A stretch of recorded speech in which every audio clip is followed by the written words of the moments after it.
स्वागत करते हैं आपका हमारे चैनल के अंदर। वीडियो में आगे बढ़ने से पहले नए दोस्तों से कहूँगा कि चैनल को सब्सक्राइब करके लाइक और ज़्यादा से ज़्यादा शेयर कर दीजिएगा। जैसा कि आप जानती हैं कि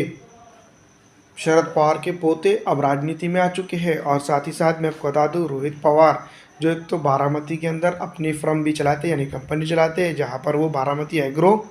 वर ईडी जो तो एग्रो बोलकर जो तो कंपनी चलाते हैं, जिसके ऊपर अब ईडी के छापे पड़े हैं। इसी के साथ साथ मैं आपको बता दूं कि रियासत महाराष्ट्र के अंदर अलग अलग तरह के जो तो उसके ऊपर सवाल खड़े होते हुए नज़र आ रहे हैं, जिसके चलते जो है तो मैं आपको बता दूं कि विपक्ष अब जो है तो महाराष्ट्र के अंदर भी सतर्क हो चुका है और कई एक चीज़ों को छुपाता हुआ और दिखाता हुआ भी नज़र आएगा। लेकिन मैं आपको बता दूं कि अब जो है तो महाराष्ट्र के अंदर ईडी के छापे और भी कड़क हो सकते हैं। आने वाले दिनों के अंदर कई वरिष्ठ नेताओं के घरों पर भी ईडी सीबीआई के छापे पड़ सकते हैं, इस तरह का अनुमान लगाया जा रहा है। दोस्तों मैं आपको बता दूं कि पूरे हिंदुस्तान की अगर बात करें तो कर्नाटका से लेकर तो कश्मीर तक और कलकत्ता से लेकर कच्छ तक अगर देखा जाए तो भारत के अंदर अलग अलग जगहों पर जो है तो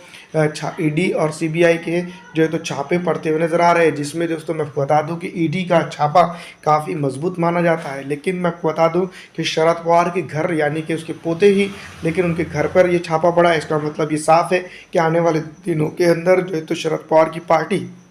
के कई और नेताओं के ऊपर के जो है तो ईडी के छापे पड़ सकते हैं और साथ ही साथ में विपक्ष को महाराष्ट्र के अंदर जो है तो दबाया जा सकता है। मैं आपको बता दूं कि वहीं जो है तो उद्धव ठाकरे गढ़ के शिवसेना के नेता मैं आपको बता दूं कि संजय राउत भी लगातार जो है तो इसको लेकर बयानबाजी करते हुए नजर आ रहे हैं कि विपक्ष को सीधी तौर पर दबाया जा रहा है। और मैं आपको बता दूं कि फिलहाल जिस तरह से ईडी और सीबीआई के छापे पड़ रहे हैं उसको लेकर जो है तो मैं आपको बता दूं कि बिहार के उप मुख्यमंत्री तेजस्वी यादव ने भी ये बात कही थी कि जो है तो अभी और जो है तो ये रात संगीन होने वाली है, क्योंकि ईडी और अब सीबीआई अलग अलग जो है तो जांच एजेंसियां अब जो है तो स्टेटों का रुख करेंगी, जिसमें जो है तो जहां पर जो नेता मजबूत दिखेगा उसको लेकर जो है तो ईडी और सीबीआई के छापे पड़ेंगे। दूसरी तरफ मैं आपको बता दूं कि लालू यादव के परिवार के कई एक लोग जो तो सीबीआई की चार्जशीट ईडी और सीबीआई की चार्जशीट के साथ साथ उनके रडार पे भी नज़र आते हैं। लेकिन फिलहाल मैं आपको बता दूं कि उत्तर भारत के बजाय जो तो मिडिल भारत जिसको हम कह सकते हैं, महाराष्ट्र की राजनीति सबसे अलग थी। यहाँ पर भी अब ईडी के छापे ऐसी जगहों पर पड़ने लगे हैं जिसको हम देखते हैं तो ये कह सकते हैं कि महाराष्ट्र की राजनीति की चाणक्य यानी कि शरद पवार के घर पे छापा पड़ना इस बात की साफ गवाही देता है कि कहीं ना कहीं जो तो भारतीय जनता पार्टी को अगर देखा जाए तो वो एकदम एक्शन मूड में नज़र आती है। दूसरी तरफ मैं आपको बता दूं कि विपक्ष इस बात को कहता हुआ बार बार नज़र आ रहा है कि ये सिर्फ जो छापे हो रहे हैं वो किसी न किसी राजनीतिक दबाव के चलते दबाव बनाने के लिए विपक्ष में ये किया जा रहा है। दूसरी तरफ मैं आपको बता दूँ कि आमदार रोहित पवार के बारामती एग्रो कंपनीवर ईडी जो छापा, इसके अंदर दोस्तों मैं आपको बता दूँ कि ये चीज़ें निकल कर सामने आ सकती है। लेकिन फिलहाल ऐसी कोई बड़ी खबर निकल कर सामने नहीं आ रही है कि उसके अंदर क्या मिला और क्यों किस तरह से वहाँ पर छापा किया गया। लेकिन दोस्तों मैं आपको बता दूं कि खबर तो ये तक है कि आने वाले दिनों के अंदर महाराष्ट्र के अलग अलग जगहों पर और भी छापे पड़ सकते हैं, जिसको लेकर दोस्तों मैं आपको बता दूं कि राष्ट्रवादी कांग्रेस पार्टी हो या फिर कांग्रेस पार्टी हो या फिर शिवसेना उद्धव गढ़ के हो, उनके तमाम तर नेता अपने आप को सतर्क तौर पर काम करते नजर आ रहे हैं। दोस्तों मैं आपको बता दूँ कि इस तरह के कई एक आमदार के ऊपर जो तो मैं आपको बता दूँ कि अब तक के ईडी कार्रवाई कर चुकी है। दोस्तों अगर हम बात करेंगे उत्तर भारत की तो मैं आपको बता दूं सबसे पहले बिहार के अंदर ईडी के छापे पड़े, दूसरी तरफ झारखंड के अंदर ईडी के छापे पड़े हैं और दोस्तों साथ ही साथ बिहार के जो तो मैं आपको बता दूं कि साथ उत्तर प्रदेश के अंदर दिल्ली के अंदर अरविंद केजरीवाल को भी परेशान किया जा रहा है। इस तरह से अरविंद केजरीवाल बार बार यही कहते हुए नजर आ रहे हैं कि ये जो छापे हैं वो राजनीतिक दबाव के चलते मेरे जो तो पार्टी और पार्टी के नेताओं के ऊपर पड़े गए और खास करके मुझ पर भी। लेकिन वहीं अगर हम ईडी की बात करें तो ईडी की तरफ से दोस्तों मैं आपको बता दूं लगातार जो है तो उनको नोटिस दिया जा रहा है और यही बात का खुलासा किया जा रहा है कि जांच में जो सहयोग करे। दूसरी तरफ मैं आपको बता दूं विपक्षी नेता जिसको हम कह सकते हैं कई एक बड़े नेताओं को जो है तो ईडी के रडार पर देखा गया है। दूसरी तरफ मैं आपको बता दूं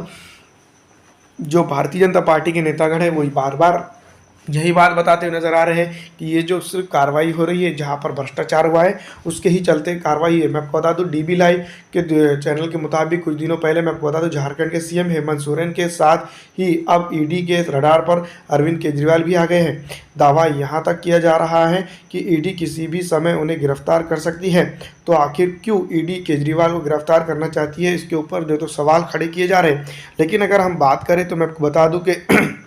फिलहाल अगर हम बात करेंगे लोकसभा चुनाव के मद्देनज़र अगर देखा जाए तो ईडी के ज़रिए जो है तो मैं आपको बता दूं अरविंद केजरीवाल के ज़रिए माफ़ कीजिएगा कुछ हासिल होता हुआ नज़र नहीं आ रहा है इंडिया गठबंधन को भी, लेकिन फिर भी ईडी के रडार पे क्यों है इसके ऊपर जो है तो सवाल खड़ा किया जा रहा है। दूसरी तरफ मैं आपको बता दूं कि कई एक जगह अभी ऐसी भी है जहां पर जो है तो ईडी छापे मार सकती है। बताया जा रहा है महाराष्ट्र के अंदर बहुत सारे नेतागण जो है तो उसके रडार पर आ सकते हैं, लेकिन दोस्तों फिलहाल मैं आपको बता दूं कि कई एक लोग जो है तो इसको चलते जो है तो राजनीति में भारतीय जनता पार्टी की तरफ का रुख कर रहे हैं। और वहीं मैं आपको बता दूं कि जिस तरह से कई एक नेतागण जो तो भारतीय जनता पार्टी के साथ मिलकर राजनीति शुरू कर चुके हैं, वहीं मैं आपको बता दूं कि कुछ लोग ईडी के दम से भी डरते हुए नजर नहीं आ रहे। जी हाँ दोस्तों, मैं आपको बता दूं कि आरजेडी के कई एक नेताओं के नाम जो तो ईडी की चार्जशीट में भी आए हैं। और वहीं मैं आपको बता दूं कि कई एक नेतागण जो है तो लालू प्रसाद के खानदान से भी नजर आ रहे हैं। दूसरी तरफ अगर हम बात करेंगे शरद पवार की, तो शरद पवार फिलहाल मैं आपको बता दूं कि उनके पोते को लेकर काफ़ी चर्चा में है। और दूसरी तरफ महाराष्ट्र के अंदर अगर इस तरह के हालात होते हैं तो कहीं ना कहीं ये तो उत्तर प्रदेश का दूसरा नमूना बनता हुआ नजर आएगा। महाराष्ट्र के अंदर मैं आपको बता दूं कि ईडी के छापों ने जो है तो दहला दिया है। और जैसा कि आप जानती है पहले तो उन नेताओं के घर पे छापे पड़े थे जो कहीं ना कहीं भ्रष्टाचारी या फिर उनका करप्शन में नाम हुआ करता था। इस तरह की बात जो है तो विपक्ष कहता हुआ नज़र आता है, लेकिन कहीं ना कहीं मैं आपको बता दूं कि कार्रवाई वहीं होती है, नोटिस वहीं लगती है जो जहां पर जो तो करप्शन दिखाई देता है। अन्यथा अगर बात करें तो भारत के अंदर कई एक विपक्ष के नेता है जो अभी भी पूरी तरह से भारतीय जनता पार्टी के सामने आकर मुकाबला करते हुए नजर आ रहे हैं राजनीतिक तौर पर, लेकिन कुछ नेताओं के ऊपर जो है तो पॉलिटिकल घास भी गिरते हुए नजर आ रही है। जैसा कि आप जानती है कि भारत के अंदर कई एक दल है जहाँ पर दोस्तों मैं आपको बता दूं करप्शन भी हुआ है। वैसे जैसा कि आप जानती हैं कई एक जगहों पर जो है तो ईडी को पिछले पैर निपट कर भागना भी पड़ा है। जैसा कि आप जानती है कुछ दिनों पहले जो है तो वेस्ट बंगाल की तरफ जो है तो ईडी की टीम छापेमारी के लिए जा रही थी, लेकिन वहाँ पर दोस्तों आप जानते ही हैं कि किस तरह से लोगों ने उनको जो है तो स्वागत किया। और उसके बाद राज्य ही नहीं बल्कि पूरे हिंदुस्तान के अंदर जो है तो ममता बनर्जी की तरफ में कुछ लोग जो खड़े हुए थे उनकी तारीफ करते हुए थकते नहीं नजर आ रहे थे, और दोस्तों कुछ लोग जो है तो उनकी आलोचना भी करते हुए दिखाई दिए। दूसरी तरफ मैं आपको बता दूं कि जिस तरह से आम आदमी पार्टी दोहरी मुसीबत में फंस गई है। एक तरफ दोस्तों मैं आपको बता दूं आप प्रमुख अरविंद केजरीवाल को ईडी नोटिस पर नोटिस भेज रही है, तो वहीं दूसरी तरफ मैं आपको बता दूं कि विधायक अमानतुल्ला खान पर भी ईडी ने शिकंजा कस दिया है। अब अरविंद केजरीवाल ईडी के सामने